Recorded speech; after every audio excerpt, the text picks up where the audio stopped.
I don't remember what was served that night, only that it was hot when it arrived and cold by the time I was finally offered a plate. The first holiday dinner after we got married was held at her house, exactly as expected. She had insisted, calling it tradition, and I didn't argue. I didn't want to begin our married life by fighting over green beans and seating charts. I told myself I was being polite, choosing calm over conflict. But somewhere beneath that reason, I think I already understood there wouldn't be a seat for me at that table unless I pulled out the chair myself. She had arranged everything like a catalog spread, candles lit just right, crystal gleaming, 3 full sets of cutlery. Napkins were folded into tiny swans and perched atop each plate like they were guarding something delicate. Every detail had its place. Everything except me. No one said anything cruel aloud. That was the part that stayed with me. There were no slurs, no slammed doors, no yelling. Just gestures too carefully curated to feel accidental, like the way she handed me a glass without ever meeting my eyes, or how she introduced everyone at the table with job titles, degrees, and last names, and introduced me simply as Elena from downstate, not as his wife, not as family, just a location on a map. I smiled. I sat where she pointed. I barely touched my food, not because I wasn't hungry, but because every movement felt scrutinized. I could feel her watching every time I laughed too, freely, or reached for the wrong serving spoon. I wore a dress she would have described as plain and curled my hair into soft waves she'd once dismissed as undone. I didn't fit into the picture she had crafted of her son's future, and the way she kept smiling at him, never at me, made it painfully clear she saw me as a blemish on an otherwise perfect frame. After dessert, my husband, still kind, still oblivious, reached for my hand beneath the table. I held his. I wanted that small act to carry more weight than it did. But when he let go to help her carry a tray of untouched pies, she kissed his cheek and whispered, just loud enough for me to hear, "You'll always have me, no matter what happens." It sounded like a blessing, but I recognized it for what it truly was. A warning, a boundary, a line already drawn. She didn't believe I would last. And she was already preparing for the moment I vanished from the picture altogether. What haunted me long after wasn't a single argument or betrayal. It was the absence of noise, the quiet way he disappeared. He never raised his voice. There was no dramatic ending, no final blow to point at. Just the slow unraveling of a man who once looked at me like I was home, until one day he stopped looking at all. It began in pieces. He stayed late at work. He came home too tired for conversation. When I asked what was wrong, he always said, "Nothing," smiling just enough to avoid confrontation, but never enough to convince me he was really present. I already knew where he'd gone, even if he hadn't left yet. Margot didn't need to speak in full accusations. She specialized in implication. A raised eyebrow when I answered. A lingering comment about how pale and tired he looked. A softly told anecdote about a couple from church who had separated amicably after it stopped working. Every word was draped in syrupy concern, warm enough to sound like care, cold enough to cut. And slowly it began to show. There was the dinner she hosted for him, despite the fact I had already cooked. A family photo taken where I had been deliberately excluded. A story told in my presence where I had been erased. He started echoing her language. He stopped touching me when we were in public. Eventually, he told me he needed time, and then, without warning or fanfare, he left. There was no shouting, no broken glass, just an envelope on the kitchen table and a note inside that said he would always care about me. But he didn't know who he was anymore, and he thought he needed to find out. I sat on the floor with that letter for hours, not because I didn't see it coming, but because a part of me had still hoped the love we built together might be louder than whatever. His mother whispered behind closed doors. I didn't call him. I didn't beg him to stay. The next morning, I made breakfast and packed a lunch for my daughter like nothing had changed. I drove her to school and told her everything would be fine, even though I wasn't sure what that would look like. When she asked later that week if Daddy would be home for her birthday, I smiled and said we'd figure something out. He did show up, for an hour, holding a wrapped gift and a hollow smile. Margot stood by the car the entire time. She didn't step inside, and she didn't need to. Just her presence was enough to remind me that I had never truly belonged at a table she controlled from the start. The following months passed with fewer phone calls, late child support checks that came in small amounts, and visits that turned into photos sent by text. Wish I could be there. Next time. Work's been crazy. He faded gradually, like someone who had practiced disappearing, until it felt natural, but I didn't fade with him. I picked up more shifts at the clinic. I stopped waiting for explanations that were never coming. I bought a fresh calendar and started filling it with our schedules as if we were already whole, just the two of us. I stopped saying his name at dinner. I never told our daughter that he was selfish or weak, or that he had chosen to be gone. I only said that he loved her, because that part still held shape in her eyes, and I refused to be the one who broke it. There was no dramatic ending to my marriage. No explosion. Just the sound of my own footsteps in a house that once echoed with 2 sets of keys and 1 shared toothbrush. I folded the extra towels. I moved our photos into a drawer. And then I kept going. Margot never understood that I didn't need her approval to survive. I didn't need her last name or her permission. I just needed room to breathe. And once she was no longer standing in my way, I remembered how to do that again. She didn't waste time. Less than a month after the divorce was finalized, Margot had erased me from the family's orbit with the kind of cold efficiency that only money and a polished reputation could deliver. I was cut out of group texts. I stopped being tagged in photos.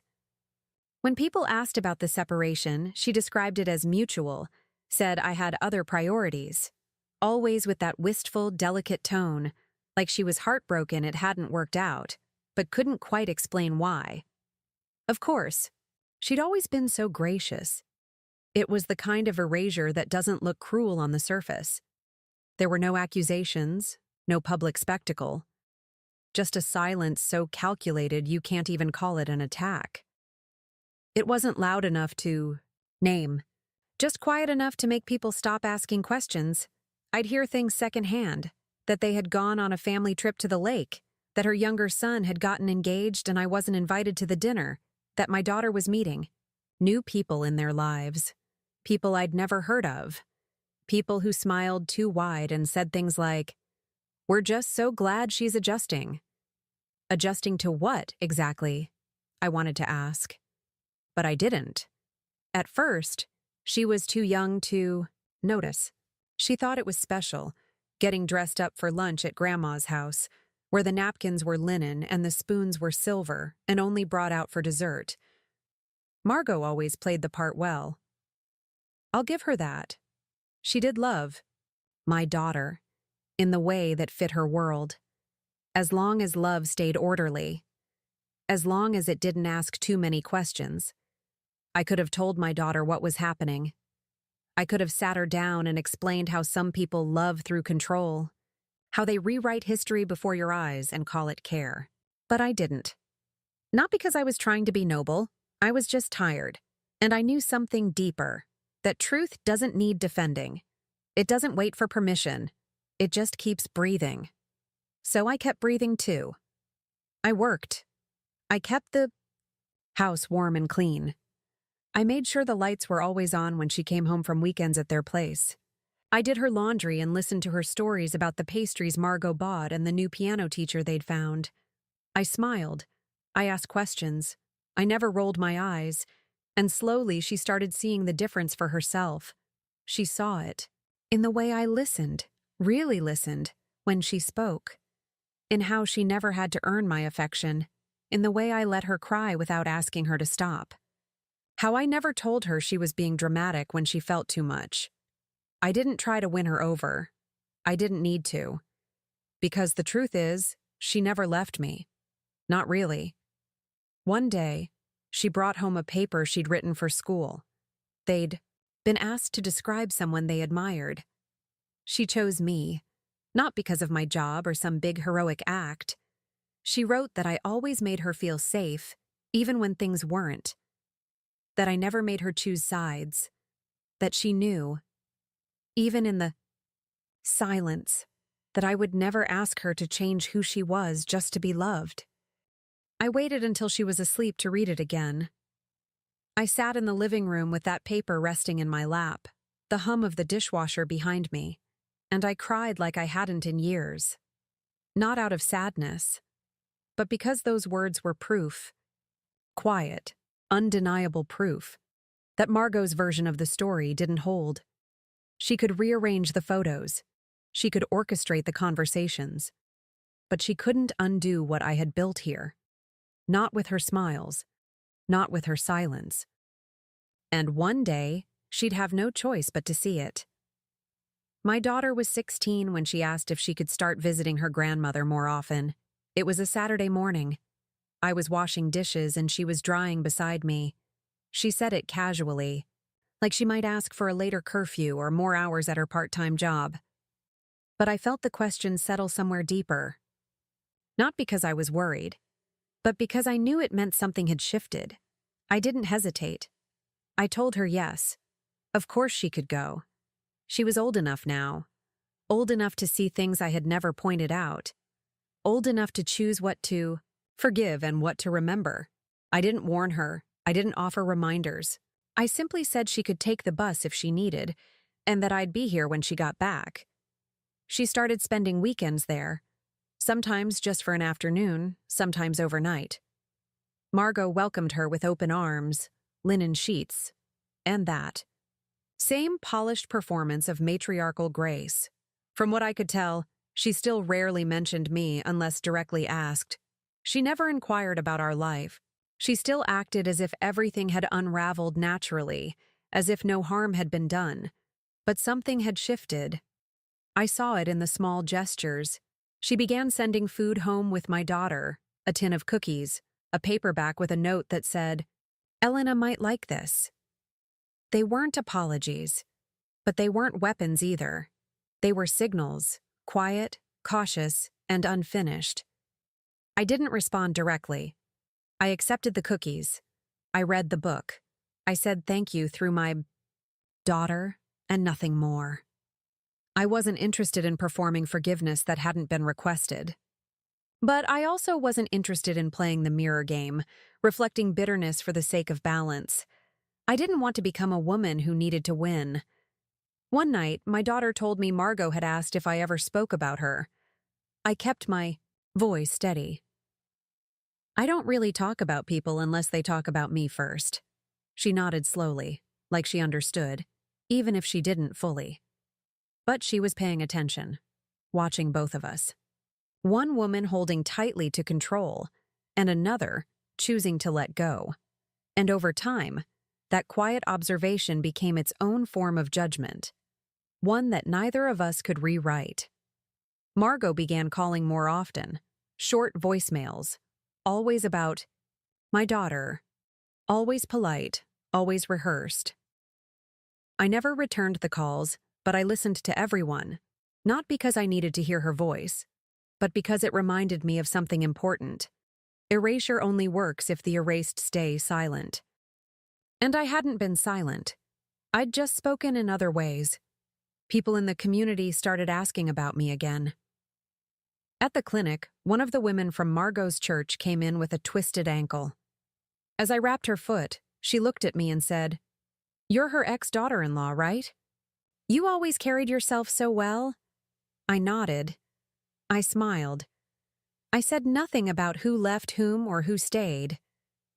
I didn't need to, because the truth had already started to make its way back, not through confrontation or confession, but through the slow return of my name. People began to say it again, and not as a problem or a warning, just Elena, the one who raised her daughter with grace, The one who never snapped. The one who was still standing. They had tried to erase me from their version of the story, but I had never stopped writing mine. I found out through my daughter. She came home from school with a careful voice, the kind children use when they aren't sure if something is safe to say. "Grandma fell," she told me, slipping her backpack from her shoulders like the weight of it had changed during the day. Aunt Lee said she hit her head. They're not sure if she's confused because of the fall or something else. I nodded. I didn't ask for details. I asked if she was okay. Not Margot. My daughter. She said yes. That she hadn't been there when it happened. That no one really had. They only found out because a neighbor called Lee after hearing shouting through the walls. Apparently, Margot had been living alone longer than anyone realized. Lee assumed Brian was checking in. Brian assumed Lee had it handled. It was the usual performance, concern spread thin, disguised as coordination. Now they were in a scramble. Everyone had a reason to be unavailable. Busy, out of state, not equipped for this kind of thing. The kind of language that sounds responsible until you look too closely. I said nothing that night. I made dinner. I sat beside my daughter while she did her homework, our knees brushing beneath the table. After she went to bed, I stayed there, in the stillness, and let the quiet move through me. The next morning, a message came through. Not from Margot, not from Lee. It was a forwarded voicemail, clipped, faint, passed along from my ex-husband's phone without any explanation. She keeps asking for Elena. 7 words, no context. Just a single thread pulled loose and dropped in my lap. It didn't come with remorse. It didn't try to explain itself. But it was honest in a way nothing else had been for years. She was asking for me. I read it again and again. My hands were steady. My heart didn't race. Something inside me simply shifted. A quiet internal settling, like the truth had finally arrived and didn't need permission to stand where it stood. I didn't reply. Instead, I went to work. I took vitals, changed bandages, smiled at patients. Who knew nothing about the woman who once made me feel like I was intruding in my own home? The day moved forward like any other, except this time I carried something with me. Not grief, not anger, just a slow opening truth that refused to be tucked away again. That night, I called Lee. She sounded surprised. Her voice was too bright, too eager, the kind of warmth that shows up late and thinks it can make up for absence. I didn't follow her lead. I asked how Margot was doing. She said they'd brought her home from the hospital. Nurses were coming in shifts, but none were consistent. Margot didn't trust them. She kept saying she wanted someone familiar, someone who would get it right, someone like me. Lee hesitated after saying it, maybe waiting for me to push back. I didn't. I told her I'd think about it, and I did. I thought about that first tense holiday dinner, the night her son walked out, the subtle cruelties, smiles that dismissed, glances that corrected, photos carefully cropped. I thought about the way she treated my daughter with affection that always came with rules, and how, after everything, she had never once asked how I was surviving the aftermath. Then I thought about who I'd become. Not someone seeking approval. Not someone standing outside that house, waiting to be acknowledged. I could walk through that door without fear, not to prove anything, but because I had nothing left to prove. The next morning, I sent Lee a message. I'll come by Thursday, just to see what she needs. I didn't elaborate. I didn't revisit the past. I didn't ask what Margot remembered or what she was hoping for. I went. The door was unlocked when I arrived. No one was there to greet me. No explanation. No awkward welcome. Just a key under the mat and a short text from Lee. She's in the back room. Meals are labeled. She's not in the mood for much.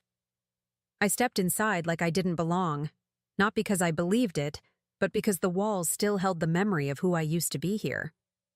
The house hadn't changed.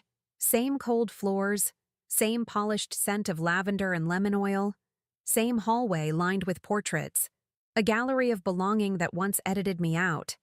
I didn't stop to look. In the kitchen, I checked the fridge. Opened. Cabinets. Found the medication chart on the counter. Someone had made the effort, labeled pill boxes, instructions taped above the sink. But the handwriting shifted halfway through. Post-it notes were peeling at the corners. It was clear no one had taken full responsibility. They'd done just enough to keep their hands clean. She was awake when I found her, sitting upright in bed, her mouth pulled tight, eyes more alert than I expected. Time had softened her posture, blurred the edges around her mouth and jaw, but her gaze hadn't dulled. That same assessing look met mine, held it, then drifted away like it couldn't decide what to do next. She didn't speak right away. I moved slowly, set my bag near the dresser, and sat in the chair by the window as if I had always belonged. There. I didn't ask how she felt, didn't press for acknowledgement, didn't perform warmth she hadn't earned. I said, "You missed your morning meds." She lifted one hand, slow and deliberate. "They upset my stomach." I nodded. "I'll bring them with food next time." Still, she didn't thank me. I crossed the room and picked up the tray someone had left hours ago. The soup was lukewarm, untouched. I didn't comment, just took it away. "You didn't have to come," she said, her voice low, not weak, just unused to giving up control. "I know." Silence settled between us for a long moment. "You're not angry?" I turned just slightly, not to meet her eyes, just enough that she could hear me clearly. "I'm not here to clean anything up. I'm here to make sure you're not forgotten." She didn't respond. But her hand curled under the blanket, her fingers folding in like she needed to hold something small. That afternoon, I changed the sheets, cleaned the kitchen, sorted the medications by dosage and time, called the pharmacy to correct a refill error no one else had noticed. We didn't speak unless something needed saying. She didn't ask why I came. I didn't ask why she wanted me. But that evening, when I brought in her tea, chamomile, no sugar, exactly how she'd always liked it, she watched me more closely. "Didn't think you'd ever step foot in this house again," she said. I set the cup on the tray. "Neither did I." Her eyes dropped to the tea, then to her lap. "They don't come, not like they should." I didn't respond. There was nothing she didn't already know. I gathered my bag and told her I'd be back in the morning. But just as I reached the door, her voice reached after me, not loud, not emotional, but carefully measured. "Elena." I turned. May not say things right. But I do see it now. That was all. No confession, no apology. But something in me understood. It wasn't regret yet, but it was recognition. And that's where it always began. It didn't happen all at once. There was no dramatic apology or tearful reckoning or carefully worded admission. Just mornings that began earlier, nights that stretched a little longer, and a silence between us that slowly reshaped itself into something less sharp. At first, everything was practical. Medication at 9, meals at noon, linens changed every third day. She still insisted on doing things herself, brushing her own hair, adjusting her own blankets, even when her hands trembled too much to manage. I let her try. I stayed close without stepping in. And when the brush slipped from her fingers a second time, followed by a quiet curse, I picked it up and combed through the tangled silver until it lay flat against her shoulders. One afternoon, I brought her out to sit on the porch. She grumbled the whole way about the draft, but once we reached the sunlight, she tilted her face toward the warmth and closed her eyes like she hadn't felt it in years. I sat across from her. Neither of us spoke for a while. Then she said, "I used to think you were soft, too yielding. Not sharp enough for this family. I didn't answer. She wasn't looking for comfort. She was just letting herself name what had gone unspoken. You let things happen, she continued. Let him leave. Let us say what we said. I didn't let him leave, I said. My voice was calm, steady. He chose to go. She nodded, slow and deliberate. And you didn't chase him. I folded my hands in my lap. That's not what love looks like to me. She said nothing after that. But the next day, when I brought her tea, she gestured to the seat beside her instead of the chair across the room. A small change, but a clear one. Sometimes, when she was tired, her speech slipped. Once she called me sweetheart, a name I'd only ever heard her use for her sons. She caught herself and tensed, but I didn't say anything. I let it settle, let it remain. One night, she couldn't sleep. I heard her call out, not loud but firm enough. When I came into the room, she was sitting upright, eyes wide and uncertain. They won't come, she said quietly. They keep saying they will, but they don't. I sat beside her on the bed. I know. She looked at me like she wanted to argue, like she needed someone to blame, just for a moment. But I didn't give her that. Why are you still here? She asked. Because someone had to be. Her hands were folded in her lap, trembling slightly. She was holding on to something I couldn't see. I was cruel to you. I nodded. Yes. Her voice dropped even lower. I told them you were temporary, that you didn't belong. I reached for her hands, gently unfurling her fingers. You don't need to revise it. I remember. She exhaled. Not a sob, not a collapse. Just a release. Something old and unfinished that had finally run out of places to hide. I was wrong, she said. I looked at her directly. I know.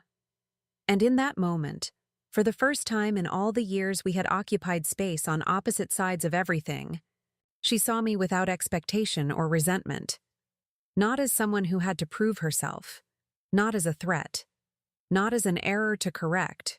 Just as me. Just Elena. The next morning, when I stepped into the kitchen, there was a note taped to the fridge. Her handwriting had changed. Smaller now, a little uneven, but I recognized it instantly. If I have to leave this house, I want to leave with her. It wasn't a legal document. It didn't carry any official weight, but it was hers, and, for some reason, that mattered more than I expected it would. The move happened without fanfare. No one from the family showed up to help. Lee sent a short email with logistics. Brian didn't respond at all. No one cried. No one objected. The group chat offered nothing but a scene beneath the message and silence in return. The only sound was her suitcase wheels scraping across the front porch tiles, the same ones she once asked me not to scuff. I drove her myself. She sat quietly in the passenger seat, wrapped in the same navy shawl she'd worn for years. The air was crisp, but she didn't complain. She watched the trees blur past the window, hands folded in her lap like she was preparing to arrive somewhere sacred. I didn't ask if she was ready. That question had stopped being relevant.